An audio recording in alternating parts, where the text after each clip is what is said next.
오늘 한국 사회는 코로나19로 몸살 앓고 있지요. 뭐 한국 사회뿐만이겠습니까? 지금 유럽, 미국 등 세계로 이 코로나19가 퍼져나가고 있습니다. 굉장히 어려운 순간들인 것 같습니다.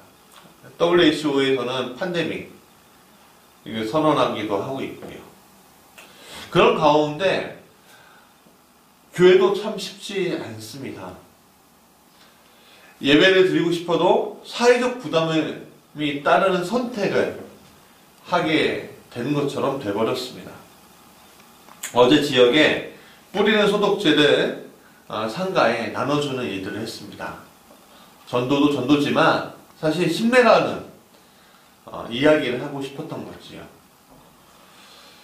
한 음식점에 들어가서 이런 얘기 들었습니다. 아니 예배 안 드리면 안 됩니까? 좀 예배 안 드리라고 좀 해주세요. 그렇게 얘기를 하더군요. 사실 저는 딱 거꾸로 얘기하고 싶었습니다.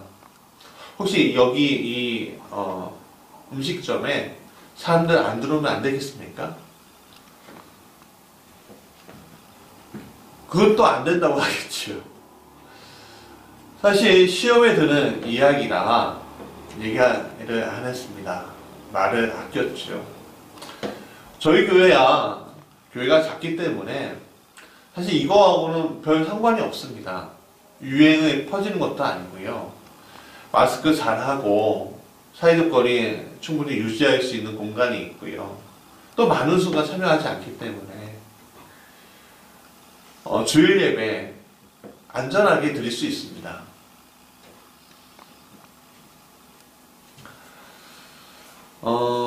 그러나 굳이 저희 교회는 온라인 예배로 드리지 않습니다.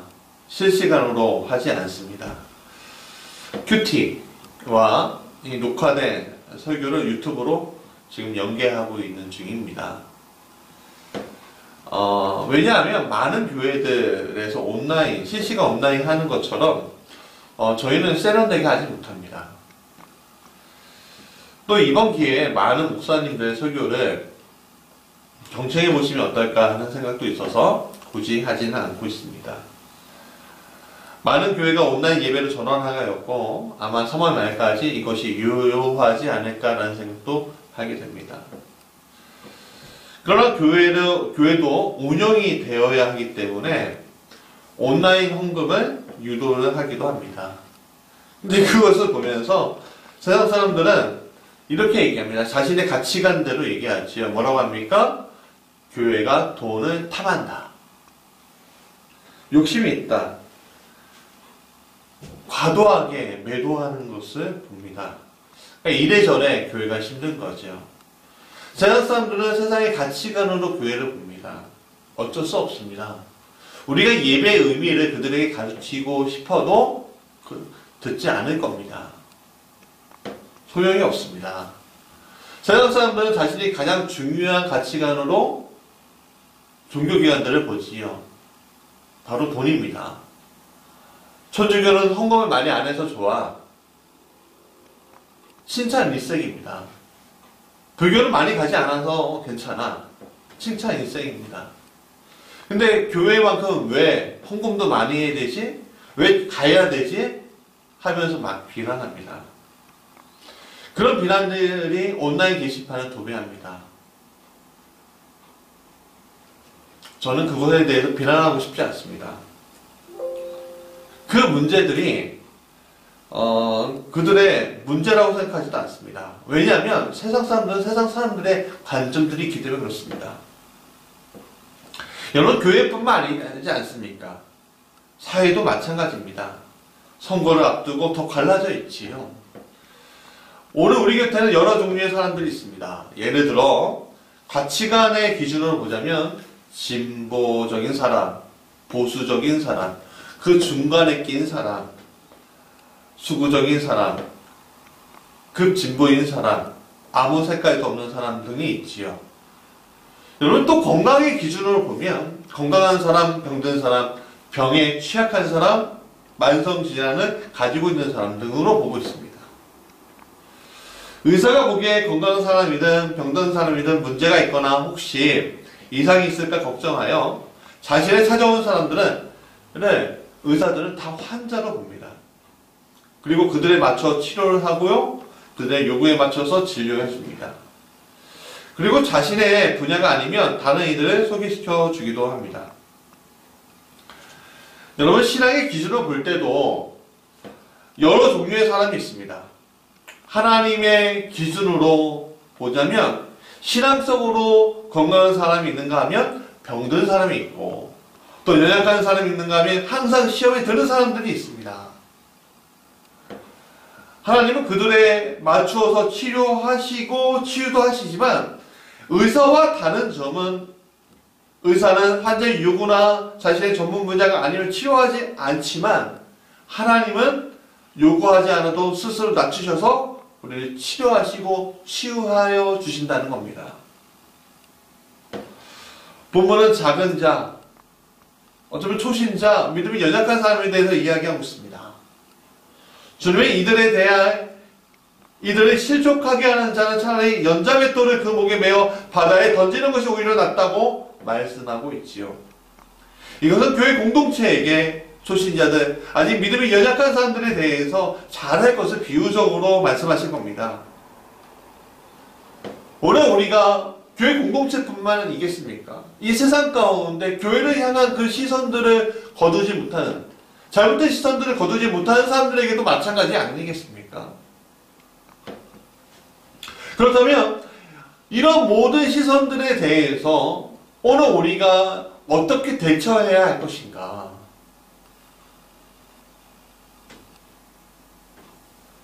그 고민을 우리가 좀 해봐야 될 것 같습니다. 첫 번째는 한 영혼을 천하보다 귀하게 여기시는 주님을 바라봐야 합니다. 교회는 세상 속에 있기 때문에 언제나 공격받기 쉬운 존재입니다. 이러한 공격 속에서 한 영혼이 주님에 대해서 관심이 있어서 교회에 온다면 저는 그것이 하나님이 이끄신 것이라고 저는 봅니다. 이런 귀한 영혼이 교회에 올 때 우리는 그 영혼들을 아주 귀하게 여겨야 되겠지요. 생명이 세상에서 가장 소중하지만 그것보다 더 중요한 것은 영혼입니다. 인간의 생명은 한 번으로 끝나지만 영혼의 생명은 영원하기 때문에 그렇습니다. 그래서 한 영혼을 구원하는 것이 한 생명을 건지는 것보다 더 귀하다라는 거지요. 예를 들어 이런 겁니다.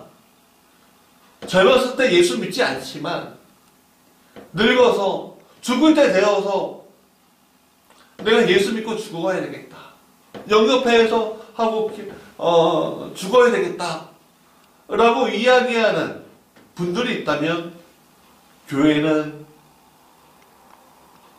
저 멀리까지도 우리 교회가 김포에 있으니까 부산이나 광주 저기 땅끝 마을까지도 운전을 하면서 찾아가서 아무 대가 없이 그분은 예수님을 영접하게 만듭니다. 왜 그렇지요? 한 영혼이 천하보다 귀하기 때문에 그렇습니다. 십자가의 주님은 오늘 우리를 그렇게 보시고 우리를 구원해 주셨기 때문에 오늘 우리 예수님의 제자들은 그렇게 복음의 증인으로서 한 영혼을 구원하기 위해서 달려갈 줄 알아야 합니다. 주님께서는 이렇게 말씀하셨습니다.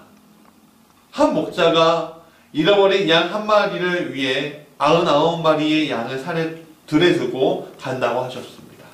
그리고 잃어버린 양 한 마리를 찾으면 99마리보다 더 기뻐한다고 하셨지요.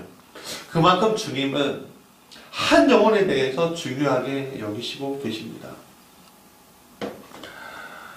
잃어버린 양이 목자에게 돌아올 때 목자는 양을 어깨에 메고 집에 와서 벗과 이웃을 불러 모으고 나와 함께 즐기자, 나의 잃은 양을 찾았다 라고 얘기하면서 사람들을 초청합니다. 이것은 그의 기쁨이 작은 것이 아니라 너무 즐겁고 행복한 기쁨을 말하고 있는 거지요. 왜? 그 양을 그만큼 사랑하고 계셨기 때문에 그렇습니다. 우리 주님의 기쁨이 이와 같습니다. 천하보다 귀한 한 영혼이 주님을 찾을 때 우리 주님은 너무나 행복하면서 얼싸안고 춤을 추고 기뻐하신다는 겁니다. 누가복음 15장 7절에 내가 너희에게 이르노니 이와 같이 죄인 하나가 회개하면 하늘에서는 회개할 것 없는 의인 99을 인하여 기뻐하는 것보다 더하니라 라고 말씀하고 있는 거지요. 예수님의 제자인 우리도 예수님과 같이 한 영혼에 대해서 뜨거운 관심을 가지고 사랑을 내비쳐야 합니다. 한 명의 영혼이 너무 귀해서 그가 사회적으로 소외계층이거나 용서할 수 없는 죄인일지라도 역으로 부하거나 권세 있는 자라도 제자인 우리는 그 영혼을 포기하거나 내버려 두는 것이 아닌 주님이 우리에게 주신 사랑으로 그들을 뜨겁게 섬기고 주님 앞에 인도할 수 있도록 해야 하고 교회에 잘 정착할 수 있도록 도와주어야 합니다. 이러한 우리의 노력이 빛을 발할 때 우리는 주님의 잔치자리에 초청받고 주님과 같이 행복한 얼굴을 하면서 먹고 마시게 될 것이다. 주님은 그렇게 약속하고 있는 것이죠.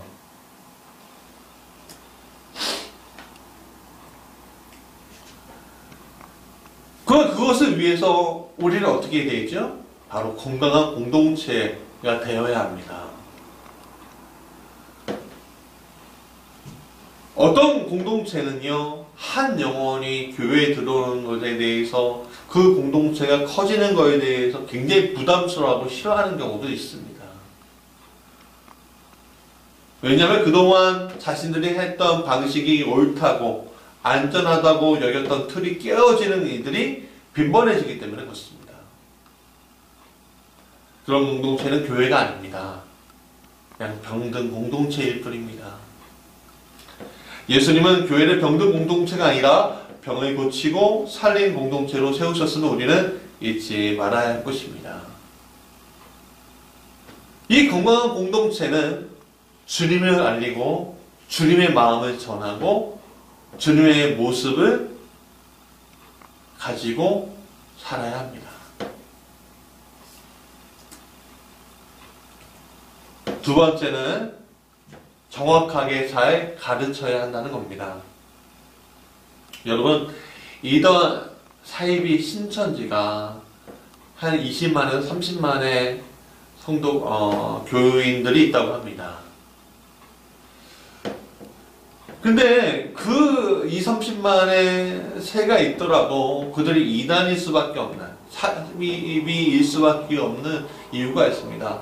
그것은 성경을 제대로 가르치지 않기 때문에, 잘못 가르치고 있기 때문에 그렇습니다. 그들은 자신들의 교리가 옳다고 생각하겠지요. 그러나 기독교의 교리는 100년, 200년 된 교리가 아닙니다. 수천 년 동안, 특별히 2000년 동안 예수님 이후로 수많은 교부들과 신학자들과 또 수많은 믿음의 사람들이 읽고 또 해석하고 응답받았던 결과물들이 기독교 교리입니다. 그리고 그 교리 통해서 많은 영혼들이 주님께 돌아오게 왔고 그 영혼들이 하나님 안에서 영상하게 되었습니다. 그렇기 때문에 기독교 교리는 전통이 있고 또 그 전통 안에서 수많은 일들이 일어날 수 있게 됩니다.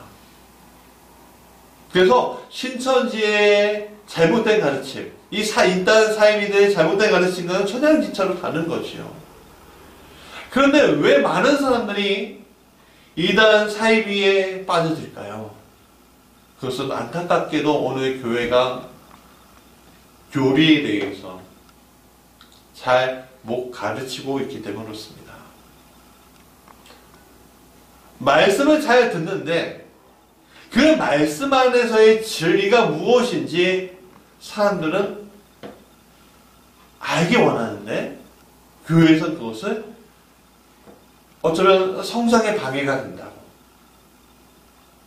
어쩌면 교회 안에서 분란을 일으킬 수 있다면 이유로 얘기하지 않는 경우들이 많이 우리 한국교회에 존재했습니다. 그래서 많은 사람들이 이런 문제점을 가지고 고민하다가 잘못해서 이단 사이비에 빠지는 경우들도 굉장히 많이 있죠. 또 교회에서 제대로 가르치려고 해도 어떤 이들은 오히려 거부하는 경우도 굉장히 많습니다.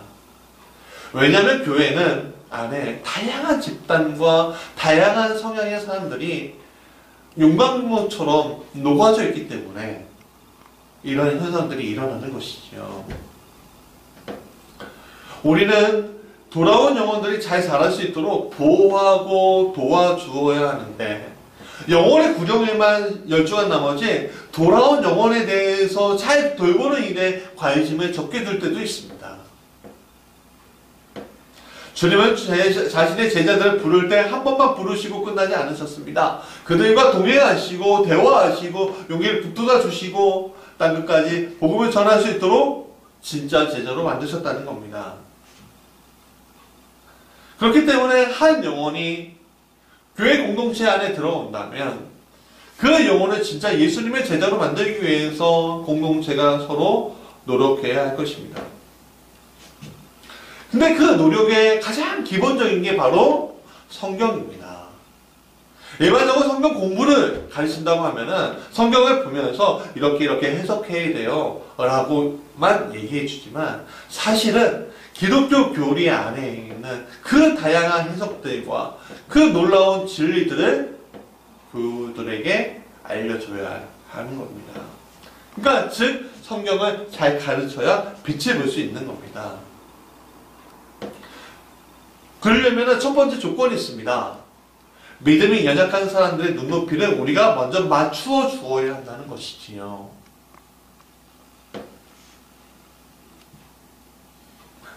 왜냐하면 진리가 변하는 것은 아니지만 연약한 사람들에게 진리는 너무나 높은 기준에 처럼 보이기 때문에 그렇습니다. 사실 그렇지 않은데도 말이지요.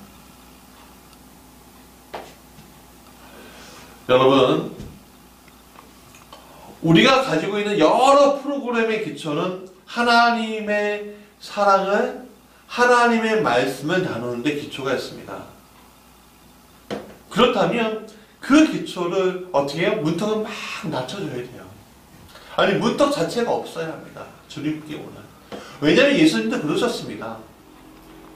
예수님도 자신을 따르는 사람들에게 옷을 이쁘게 입어야 된다, 무엇을 가지고 있어야 된다 라고 하지 않았습니다. 그냥 오는 사람들을 받아주셨어요. 그리고 그들에게 말씀을 가르치셨습니다. 물론 그들 중에 무리가 있고 그 무리 중에 제자가 있습니다. 많은 사람들은 무리로 끝날 수밖에 없습니다. 제자는 소수입니다. 그러나 그 소수의 제자가 열매 맺는다면 엄청난 큰 결실을 주님께 드릴 수 있게 되는 것이죠. 믿음이 연약한 사람들은 쉽게 실족하기 쉽습니다. 그들은 신앙에 대해서 잘 모르고 신앙생활에 대해서 잘 모릅니다. 그렇기 때문에 자신을 먼저 앞세우기도 하고 세상의 가치관으로 교회를 대하기도 합니다. 오늘 세상의 가치관이 교회의 자신을 보는 것이 아니라, 그 안에 있는 예수님 보는 것이 아니라 어떤 물질적인 가치관으로 보는 것처럼 이 교회 공동체 안에 들어오는 사람들도 마찬가지로 보게 됩니다. 오늘 교회가 막 수많은 일들을 합니다. 오늘 우리 교회는 손소독제를 90개 정도 만들어서요, 벌써 한 4, 50개는 벌써 세상에 아무 대가 없이 나눠주고 있습니다. 힘내라면서. 어떤 교회에서는 마스크를요, 몇백 개, 몇천 개를 만들어서 나눠줍니다. 그런 일련의 일들을 하는 교회들이 굉장히 많습니다. 그런데 그런 교회들은 드러납니까? 세상의 미디어에서 그런 일들이 일어납니까? 안 드러나죠. 단순히 이런 일들이 있는데 교회 헌금한다고 물질 때문에 포커스를 맞추고 또 다른 약점이 될 만한 것들을 가지고 공격을 합니다.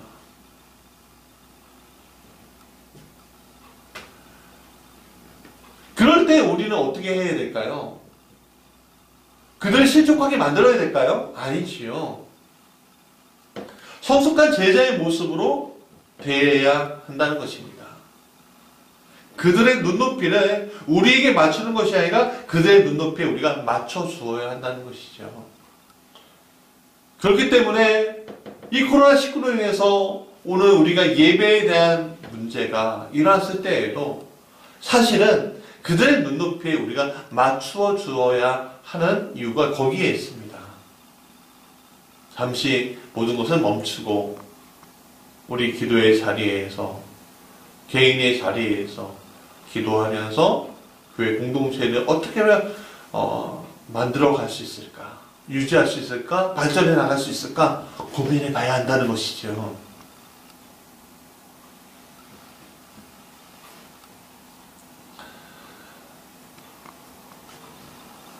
그래, 우리는 믿음이 연약한 한 사람이 실족하게 할 만한 일들을 하면 안 됩니다.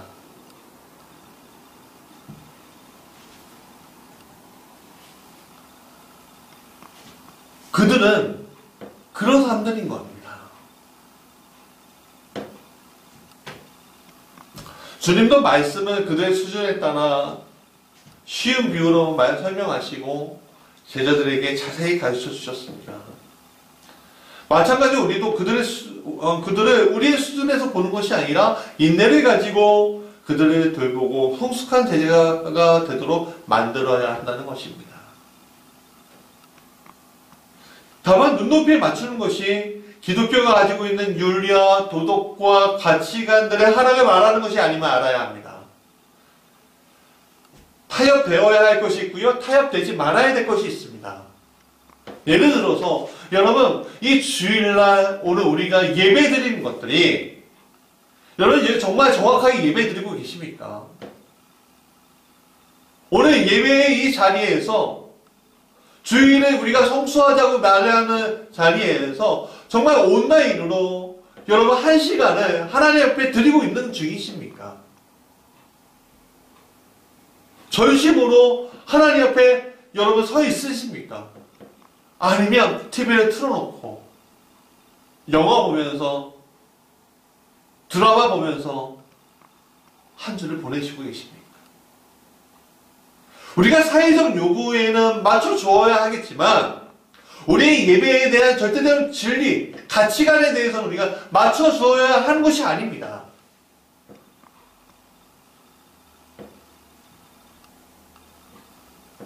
사랑하는 여러분, 예배는 우리에게 굉장히 소중한 겁니다. 그래서 우리는 예배를 멈출 수는 없습니다. 장소가 다를 수는 있지만 멈출 수가 없는 겁니다.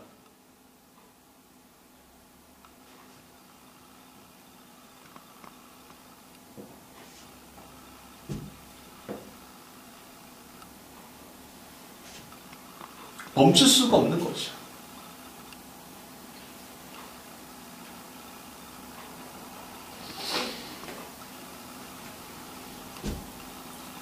멈추면 모든 것이 멈춰지는 겁니다. 내 안에 있는 성령께서 움직여지지 않는 거지요.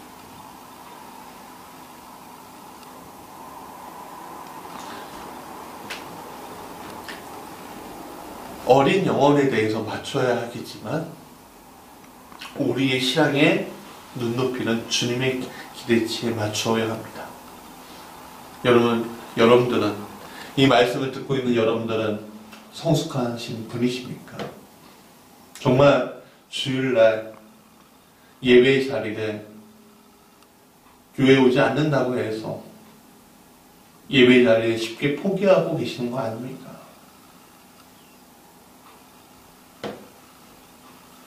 여러분, 기독교적 가치관을 정확하게, 확실하게 가르칠 때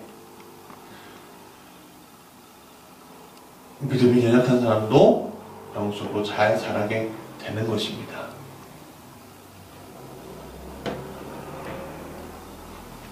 우리는 이 순간들이 정말 귀하다는 것을 놓치지 말아야 합니다. 자, 세 번째. 우리가 구원의 걸림돌이 되어서는 안 된다는 겁니다. 믿음이 연약한 사람들을 시족할 만한 일들을 우리가 하면 안 되겠지요. 예수님은 연약한 이들이 실족하게 될 때 연자맷돌을 메고 바다에 던져지는 형벌을 예를 들면서 제자들에게 경고하고 있습니다. 믿음이 연약하다는 것은 무엇입니까? 믿음의 성숙을 위해서 잘 자라지 못한 이들을 얘기하는 것입니까? 그렇지 않지요. 그렇지 않습니다. 하나님께 대한 마음이 정말 어린아이처럼, 예수님을 찾아갔던 그 어린아이처럼 마음이 열려있는 사람들에게 우리는 믿음의 모습을 정확하게 보여주지 못하고 잘못된 믿음의 모습을 보여주는, 그래서 주님께 가려고 했던 이 사람들이 다시 아니구나 라고 생각하면 되돌아가는 그런 일이 없도록 해야 한다는 말씀을 오늘 하고 있는 겁니다. 여러분 10년, 20년, 30년 신앙생활에 해도요, 나는 연약해요 라고 이야기하는 사람들은 좀 생각을 해봐야 돼요.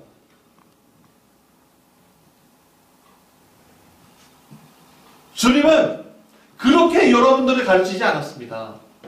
우리를 가르치지 않으셨습니다.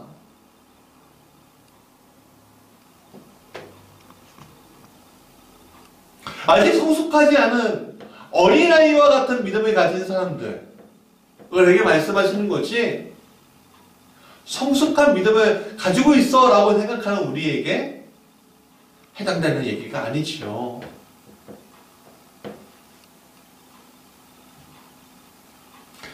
그 믿음이 연약한 사람들이 아직까지는 하나님을 아는 것들의 연수, 믿음의 연수가 적고 그렇지만 잘 받아들이고 싶은 이 사람들에게 우리는 우리가 먼저 시작했다고 그들에게 어마무시한 기준을 들이대면서 이건 꼭 지켜야 되지 않겠어? 라는 이야기를 해서는 안 되는 것입니다.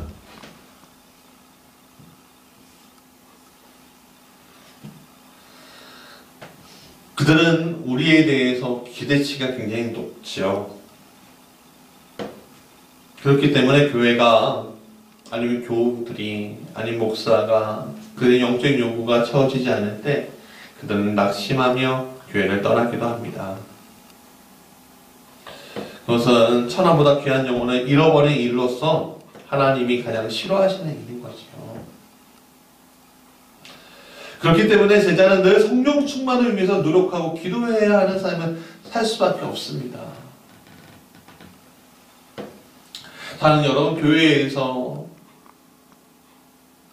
교회에는 지부적인 가치든 보수적인 가치든 상관없이 그냥 성경 안에서 바르게 가르쳐주기만 하면 됩니다. 성경은 정치적, 사회적, 경제적, 민족적, 문화적 소수자들을 멸시하고 가르친 적이 없어요. 어떤 사람이라도 그들은 영적으로 돌봄의 대상일 뿐입니다. 믿음의 성숙을 가지고 있는 사람들은 그들을 공격하는 것이 아니에요. 주님께 돌아오게끔 만들어주는 역할을 우리가 해야 한다는 것이죠.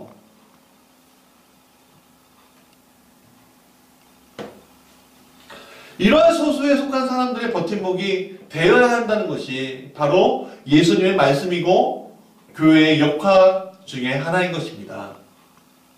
그들이 하나님을 찾을 때 하나님의 사랑으로 돌보고 성경적으로 잘 가르쳐 주어야 합니다. 그것을 우리는 양육이라고 하는 것이지요. 예수님은 자신의 제자를 부를 때 그 사람의 사회적 위치가 아니면 남자든 여자든 아니면 그들이 가지고 있는 직업이 어떻든 아무 상관이 없으셨습니다. 단지 주님 앞에 오는 것 자체만으로 보셨다는 거예요. 그리고 주님의 말씀을 깨닫고 내가 주님을 향해서 따라가야지 라고 만드셨다는 거예요.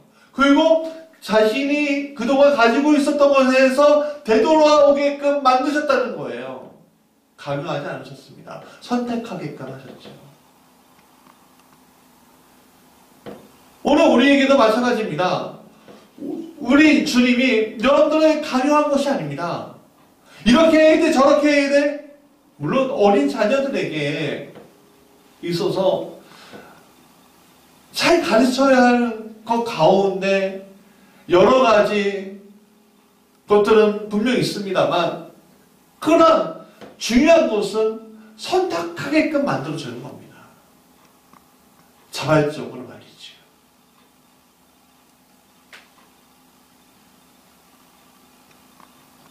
그래서 연약한 이들이 우리에게 원하는 기대치는요, 세상 속에서 사는 이들이 아닌 복음 속에서 살아가는 인생을 보는 것, 복음 속에서 살아가는 인생을 보는 것, 그게 우리에게 향한 기대치입니다.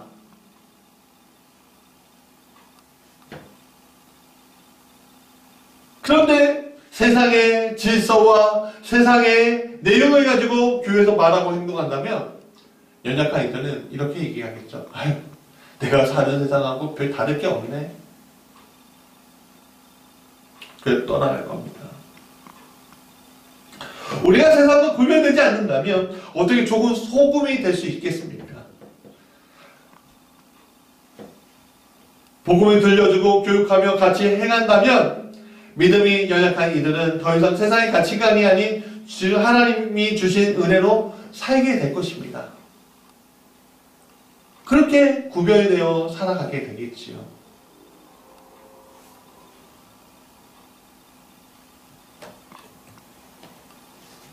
우리도 처음은 다 연약한 사람이었습니다. 근데 주님을 알게 되고 그 주님이 나를 구원해 주신 걸 경험하게 되면 저절로 주님께 초점이 맞춰지게 되는 것입니다.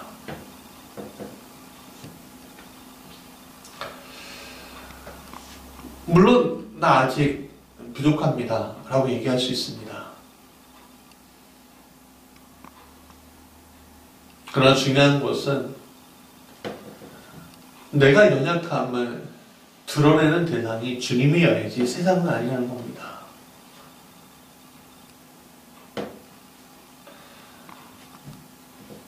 우리가 연약한 이들을 양육하는 것이 아니라 내 안에 계신 성령께서 연약한 이들을 대신 양육해 주시는 겁니다. 그래서 우리 안에서 성령의 충만함이 있을 때 연약한 이들을 실족시키지 않고 잘 양육하고 예수님의 강한 군사로 만들 수 있는 것입니다.